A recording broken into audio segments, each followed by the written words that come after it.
জিকর। হ্যাঁ, জোগাড় থেকে ও, বেরোবো। হ্যাঁ। তো আর বলো এবার। বলছি ওটা হয়েছে কি বলতো, ও 2টো অব্দি পেশেন্ট দেখেছে, ঠিক আছে। রাত্রি পেশেন্ট দুটো। রাত্রি 2টো, ঠিক আছে। আচ্ছা। 2টো অব্দি পেশেন্ট ডেকেছে, দেখে রুমে এসে অনলাইনে অর্ডার করে 4জন বন্ধু মিলে খেয়েছে, ডিনার হুম করেছে। হুম করে ও খুব টায়ার্ড ছিল, যেহেতু 36 ঘন্টা ডিউটি ছিল, হুম টায়ার্ড ছিল। ও কি করেছে, ওই সেমিনার রুমে গিয়ে হুম শুয়ে পড়েছে একটা রেড কালারের ব্ল্যাঙ্কেট ঢাকা দিয়ে। হুম কিন্তু তারপরে মানে সেমিনার রুমে এমনি কি তোমাদের ওরকম সেমিনার রুমে টুমে ঘুমানো হয়? মানে আমি যদিও কোনো আইডিয়া নেই, ওই জন্য জিজ্ঞেস করছি। না, এবার একটা রেসিডেন্টাল ডক্টর রুমস থাকেই, আচ্ছা। বুঝতে পেরেছিস, তারপরেও সেমিনার থাকে। এবার হুম। সেমিনারে একটা বেড থাকে, আর আচ্ছা ডক্টরস রুমে 2-3টে, যেরকম বড় ঘর হবে সেরকম বেড পাতা থাকে। আচ্ছা আচ্ছা। মেনলি ডক্টরস রুমে শোয়ার কথা, ঠিক আছে। হুম হয়েছিল কি, ওকে বডিটা পাওয়া গেছে সেমিনার রুমে, হুম কিন্তু ঘুমাচ্ছিল ডক্টরস রুমে। যে রুমটা তোর এখন ভাঙা হয়েছে, দেখেছিস রুমটা ভেঙেছে, হুম হুম হুম হুম একটা ভিডিও ঠিক দেখছিলাম। বাথরুমের পাশেই, হুম ঠিক আছে। মানে বাথরুমটাকে অজুহাত দিয়ে হুম ওই রুমের দেয়ালটা ভেঙে দিয়েছে। অ্যাকচুয়াল কাণ্ডটা ঘটেছে তোর ইয়েতে, ওই রুমটার ভেতরে, ডক্টর রুমে। ডক্টরস রুমে। ডক্টরস রুমেটা ঘটনাটা ঘটেছে, ওই বডিটাকে তো ডক্টর ধস্তাধস্তি। রুমে ওই দিন আর কেউ ছিল না, খালি মানে অনলি ওই দিদিটাই ঘুমোচ্ছিল? হ্যাঁ, এবার তোকে আমি বলি, অন কলে নিশ্চয়ই একজন থাকবে না, ওরা হুম জুনিয়র সিনিয়র মিলিয়ে থাকে। এমনকি থার্ড ইয়ার একজন থাকবে, সেকেন্ড ইয়ার একজন থাকবে, হুম প্লাস ফার্স্ট ইয়ারের ইন্টার্নশিপরা যারা থাকে তারা ইন্টার্নরা থাকে। হুম আর চেস্ট এমন একটা ওয়ার্ড হচ্ছে, কোভিড এর পর থেকে প্রায় হামেশাই সবার শ্বাসকষ্ট হচ্ছে, মানে আসছে মানেই শ্বাসকষ্ট হচ্ছে। আর চেস্ট ওয়ার্ড আর চেস্ট মেডিসিন দুটোই হুম পাশাপাশি ওয়ার্ড, হুম ঠিক আছে। হুম। তো কেউ কি শুনতে পায়নি? কেউ শুনতে পায়নি। হ্যাঁ, ওটাই তো আমি ওই দিনকে ওটাই ভাবছিলাম এবার যে। দেখ, ধস্তাধস্তি করাতে একটা নিশ্চয়ই চিৎকার হয়, একটা ভাইলেন্ট হয়, হুম হুম বুঝতে পেরেছিস। হুম তারপরে আবার কি, যে 4জন ওর সাথে খেয়েছে তারা কোথায়, তারা কেন মিডিয়ার সামনে আসছে না? হুম তাই ঠিকই তো, তো। তারা কেন আসছে না? তোমার ওই দিন ডিউটি ছিল না রাতে? ওই দিনকে আমি নাইটে ডিউটি করছিলাম। আচ্ছা। আমি নাইটে ডিউটি করে এসেছি, আমার লাস্ট নাইট ছিল। তো আমার হুম তো 3 দিন নাইট থাকে, তিন হুম দিন নাইট থাকার পর লাস্ট নাইট ছিল। লাস্ট নাইটের পর বুধবার আমার লাস্ট নাইট, বুধবার রাতে ঘটনাটা ঘটেছে। হুম আমি বাড়িতে এসেছি, রীতিমতো বাড়িতে এসে শুয়ে পড়েছি। 3টের সময় আমার কাছে ফোন এসছে যে সবাইকে ডেকে পাঠিয়েছে, ইমিডিয়েট আয়। হুম। তখন গিয়ে দেখি আরজি করে এই অবস্থা, পুরো গোটা হাসপাতালকে ডেকে পাঠিয়েছিল। গিয়ে দেখি পুলিশ ছয়লা, মানে। আর ওকে যেভাবে, আমি তো বডিটা দেখেছি রে, মানে আমাদের এখনো পর্যন্ত চোখ থেকে নামছে না। রীতিমতো মনে হচ্ছে মেয়েটা যেন আমাদের পাশে পাশে ঘুরছে, একদম এরকম, মানে মানে অদৃশ্যমান। মানে আমরা এরকম ভাবতে পারছি না যে এরকম ভূত থাকে বা একটা স্পিরিট থাকে বা কিছু। এখন আমরা বুঝতে পারছি না, ওর আত্মাটা এখনো ঘুরছে আমাদের আশেপাশে। দেখ, ওর আমার তলাটায় নাকি, তো ওর থেকে ও থাকে 4তলায়। 4তলায় ঘটনাটা ঘটেছে, ঠিক 2টো ফ্লোর নিচেই আমি থাকি, আমার আচ্ছা। রুমটা, ঠিক আছে। কিন্তু তাও আতঙ্কে আমরা মানে একদম স্তব্ধ হয়ে গেছে আরজিগরটা। কিন্তু ব্যাপারটা হচ্ছে, তাহলে ডক্টর রুম থেকে ওকে সেমিনার রুমে নিয়ে যাওয়া হয়েছে? হ্যাঁ, অবশ্যই নিয়ে যাওয়া হয়েছে। এবার দেখ, নিয়ে যাওয়া হয়েছে, ওকে যেভাবে মারা হয়েছে, এটা একার পক্ষে সম্ভব অসম্ভব, না দিস একদম। Is a impossible. পুরোপুরি গ্যাং রেপ, গ্যাং রেপ ছাড়া কোনো কিছু নয়। আর শুধুমাত্র রেপ নয়, রেপ হলো, করলো, ছেড়ে দিল, ঠিক আছে, ওকে রীতিমতো মার্ডার করেছে। মানে মানে হিসেব মতো যা বুঝছি মানে তোমার কথাতে, হ্যাঁ, ওটা হচ্ছে ওর ওই বন্ধু বান্ধব মেবি ইয়েস, জড়িত। এক্স্যাক্টলি। হয় ওর বন্ধু বান্ধব কেউ, ঠিক আছে, মানে 4জনের মধ্যে কেউ, আইদার ওকে এমন কিছু করতে বলতে। দেখ, বড় বড় কোম্পানিতেও তো এরকম হয়, মানে হুম হয় তুমি আমার সাথে কম্প্রোমাইজ হুম করো, নয় হুম তুমি হুম চাকরি হুম ছেড়ে চলে হুম যাও, হুম হুম হয় তো। হুম হুম এখানেও সেরকম কিছু একটা হয়েছে। যাকে যে ক্রাইম করেছে, সেও কিন্তু নর্মাল ডক্টর নয়, কিন্তু সেও একটা ভালো পোস্টে র্যাঙ্ক করছে, বুঝতে পেরেছিস। তবেই কিন্তু পুরো ব্যাপারটাকে হসপিটাল চেপে যেতে চাইছে, পুরো ব্যাপারটাকে। তাহলে এই সিভিক যে ও কোথা থেকে আসছে? এবার তোকে আমি বলি, ওটা কোথা থেকে আসছে। আমাদের প্রিন্সিপাল চেঞ্জ হয়ে গেছে, ডেপুটি সুপার চেঞ্জ হুম হয়ে গেছে, তারপরে আমাদের ওই অ্যাসিস্ট্যান্ট সুপার চেঞ্জ, সব চেঞ্জ হয়ে গেছে। হুম তারপরে যে ওয়ার্ডের ডাক্তাররা ছিল, সিস্টাররা ছিল, ওয়ার্ড বয়রা ছিল, মাসিরা ছিল, সবাইকে ডেকে এখন সাসপেন্ড করা হয়েছে। তারা কোথাও যেতে পারবে না, রোজ গিয়ে কোর্টে গিয়ে দেখা করছে। আজকেও কোর্টে গেছিল সবাই। হুম তারপরে উম, তারপরে তোমার তোর এগুলো হলো, তারপরে তোর কি বলে, আরে বল না, ওই সিবিআই এটা হয়েছে কি, মানে ও সেই সঞ্জয় রায় যে ধরা পড়েছে, হুম অ্যাকচুয়াল কিন্তু ও নেই, হুম ঠিক আছে? ওর এতটা ক্ষমতাই হয় না। ও অত রাত্রে কি করতে যাবে?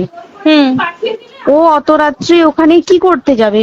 ও না পেশেন্ট, ও নাকি বলছে দালাল পেশেন্ট নিয়ে গেছে। তো পেশেন্ট নিয়ে যখন গেছে, দিদিটার রুমে যখন যাবে, নিশ্চয়ই দিদিটার রুমে কোনো কাগজপত্র দেখাতে যাবে, সেই অবস্থায় গিয়ে দেখে যে এরকম এরকম ঘটনা, তা ঝাঁপিয়ে পড়েছে ওর উপরে। হুম এরকম কিছু কি, তাও কিছু নয়, শুধু গেছে দেখছে ড্রিঙ্ক অবস্থায়, ওকে ক্যামেরায় দেখা গেছে ড্রিঙ্ক অবস্থায় গেছে আর এসছে, এইটুকুই দেখা গেছে। তারপরে হচ্ছে কি, তোর অনেক রকম, এখানে অনেক রকম ব্যাপার আছে। যে দিনকে ঘটনাটা ঘটে তার ঠিক দুদিন পরে ওই সেমিনার বাথরুমের অজুহাত দিয়ে ডক্টর যে রুমের দেওয়ালটা আছে, ওই দেওয়ালটা ভেঙে দিয়েছে। কেন? প্রথমে ওকে বললো সুসাইড করেছে, আমাদের যখন ফার্স্ট খবর আছে তখন সুসাইড করেছে। হুম তারপরে যখন হসপিটালে যাই তখন গিয়ে শুনছি নাকি না, সুসাইড করেনি, এটা রেপ করেছে, রেপ করে মার্ডার করা হয়েছে। হুম বুঝতে পারলি, এখানে বিশাল বড় একটা গেম চলছে। আর যে ওর উপর কি রাগ ছিল মানে? হ্যাঁ হ্যাঁ হ্যাঁ হ্যাঁ হ্যাঁ হ্যাঁ, একদম আমি তো ওই কি বললাম, শোন, তুই যদি কারোর সাথে কম্প্রোমাইজ করি তাহলে তোর পোস্ট বাড়বে, হুম হুম হুম তুই কারোর সাথে কম্প্রোমাইজ করবি না, তোকে মার্ডার করে দেবে। মানে মানে ওরকম টাইপের কিছু বলছো তো? এরকমই টাইপের কিছু একটা ছিল। আইদার খুব রাফ, মানে খুব রাগ, খুব মানে খুব ওর উপরে খুব ফ্রাস্ট্রেশন ছিল, যারই ছিল খুব ফ্রাস্ট্রেশন ছিল। শুধু ওকে মারিনি রে, রীতিমতো মার্ডার করেছে। ওর যে ক্ল্যাচারটা ছিল, হুম, ওর আমি ইউরিন, শুনেছি এটা। ওর ইউরিনের রাস্তায় ক্ল্যাচারটা ঢুকিয়ে দিয়েছে, তুই জানিস? মানে কি বলবো, মানে ওকে দেখা যাচ্ছে না, আমরা তো দেখেছি নিজের চোখে, ওকে দেখা যাচ্ছে না। মানে একটা ব্লিড, মৃত্যু কতটা, মানে এইটা মানে প্রচন্ড কষ্ট পেয়ে একটা মেয়ে মারা গেল। আর ওর যে গলাটা চেপে ধরেছে, আহ, ওর ওই চেপে ধরাতে মানে এতটাই জোরে চেপে ধরেছে যে ওর চোখ ফেটে রক্ত বেরিয়েছে। ছি, ছি, ছি। বুঝতে পেরেছিস? মানে মানে কি বলতো, যদি ধরা পড়ে না, উচিত মানে যারা এটার সঙ্গে দায়ী না, আর এই ওদের যে সিবিআইটা হয়েছে, সিবিআইটা একমাত্র আমাদের জোরেতেই সিবিআইটা এসছে। মানে আমরা ওই সঞ্জয় রায় একার পক্ষে সম্ভব না এইসব। তারপরে পোস্টমর্টম রিপোর্টে তুই জানিস, ওই আমাদের ভাজাইনা থেকে 150 গ্রাম স্পাম বেরিয়েছে। ইস, পোস্টমর্টম রিপোর্ট 150 গ্রাম স্পাম, মানে বুঝতে পারছিস? হুম। Not a calculated, minimum minimum কম করে 6 থেকে 7 জন করেছে ওকে রেপ। ছি ছি ছি। ওই জন্যই তো আমরা এতটা বেশি ভাইলেন্ট হয়ে গেছি, বুঝতে পেরেছিস? আর তারপর আমাদের দেখো, একটা মেয়ে তার কাজের জায়গাতেই ছিল, এমনটা নয় যে রাস্তাঘাটে কোনো বিপদ, তার কাজের জায়গাতেই আরে সেফ নয়। শোন, দেখ বড় বড় কোম্পানিতে কি হয়, রুমের ভেতরে এগুলো হয়, মানে ধর রুমের ভেতরে হলো, যেমন কল সেন্টারে হয়, নাইট শিফটে হয়, এইগুলো একসেপ্টেবল। বাট হসপিটাল হচ্ছে এমন একটা আরজি এরিয়া, করের মতো একটা, হ্যাঁ। আরজিকর বলে না, যে কোনো হাসপাতালে কেউ যদি স্ব ইচ্ছায় কারোর সাথে রিলেশনশিপে গিয়ে করতে চায় সেটা আলাদা জিনিস, কিন্তু হুম, ঠিক আছে, কিন্তু কেউ কারো বিরুদ্ধে এইভাবে করতে পারে না রে। তুই জানিস না, মানে ওয়ার্ডে দেখ, কম বেশি আমরা সবাই ঘুমাই, কম বেশি আমরা সবাই জেগে থাকি, জেগে তো থাকি, তাতে কি কেউ শুনতে পায়নি? তার কি একদম ভাইলেন্স ছিল না? যদি কেউ না শুনতে পারে, তাহলে ওর খাবারে কেউ কিছু মিশিয়েছিল, হুম তাই কি না?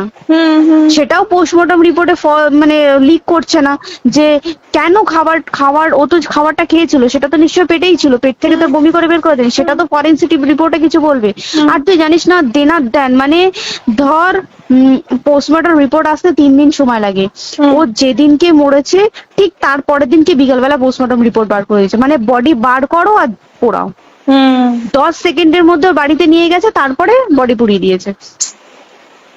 মানে কি বলবো, হসপিটাল, মমতা ব্যানার্জি, সবাই, মানে তৃণমূল প্রত্যেক সবাই এটাকে পুরোটাই, কেসটাকে চাপা দিতে চাইছে, পুরোটা পুরোটা। তবে তুই ভাব, যে মানুষটাকে এত ক্ষতবিক্ষত ভাবে মেরেছে, তাকে অভিষেক ব্যানার রেপ কি কলকাতায় প্রথম হলো?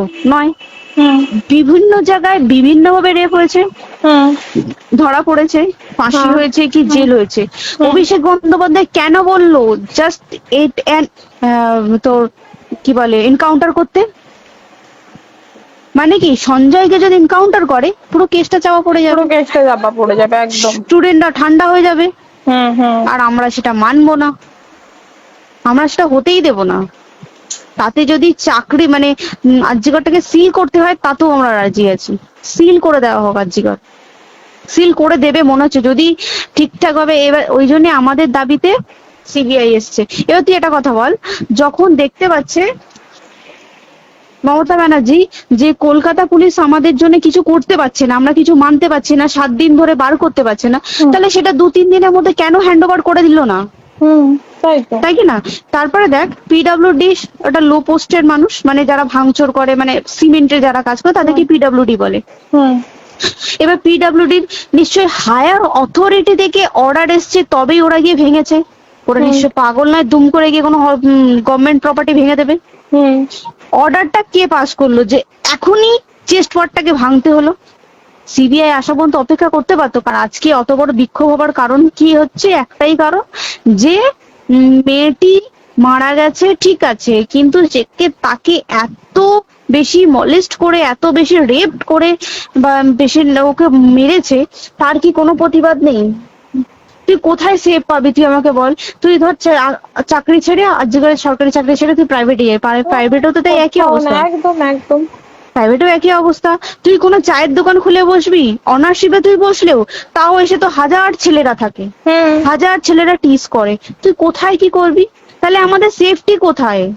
আমাদের মুখ্যমন্ত্রী মমতা ব্যানার্জি সে একটা লেডি হয়ে তাহলে আমাদের কি সেফটি দিয়েছে? আমাদের কি লক্ষ্মী ভান্ডার দিলে this is a problem solve? পুরো মাসের আমাদের কি সব খরচা চলে যায় লক্ষ্মী ভান্ডারে? জানি না, আই ডোন্ট নো। মানে আমরা প্রচুর ক্ষেপে আছি, প্রচুর। মানে এর বিচার না চাওয়া পর্যন্ত তুই ঠিকই তো। ভেবে চল কি এটা সলভ হবে না।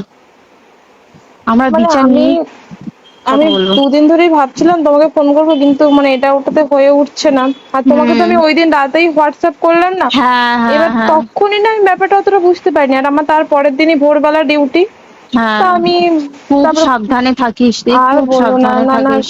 হ্যাঁ তাই তো। এখন মানে আর তোমরাও সাবধানে থাকো সবাই। কি বলবো বল, কিছু বলার নেই। দেখ আমাদের মধ্যবিত্ত মানুষরা, আমাদের চাকরি করে খেতেই হবে, সোজা কথা। একদম একদম। তাই কিনা বল? বাবার এত পুঁজি নেই যে বসে বসে অত খাবো, ঠিক আর আছে? সেই মেন্টালিটিও নেই, পুঁজি হ্যাঁ যদিও থাকে মেন্টালিটিও নেই হ্যাঁ, যে এবার বাবার তুই, পুঁজিতে খাবে। এবার একটা কথা তুই বল, চাকরিটা কোথায় গিয়ে করবো তুই একটা বল? কোন সেটাই। স্টেটে গিয়ে চাকরি করবো তুই আমাকে বল? ওই যেমন মানে এটা হয়তো আমার মা যেমন বাড়িতে থেকে 7টার মধ্যে ঢুকে যাও, দিদিকে তো ধরো অনেক রাত অব্দি 9টা 9:30 10টা অব্দি ল্যাবে থাকতেই হয় না। এবার তুই কি করবি বল, কি করবে করবি? বলো তো, এখন কিছু নেই। করার আছে?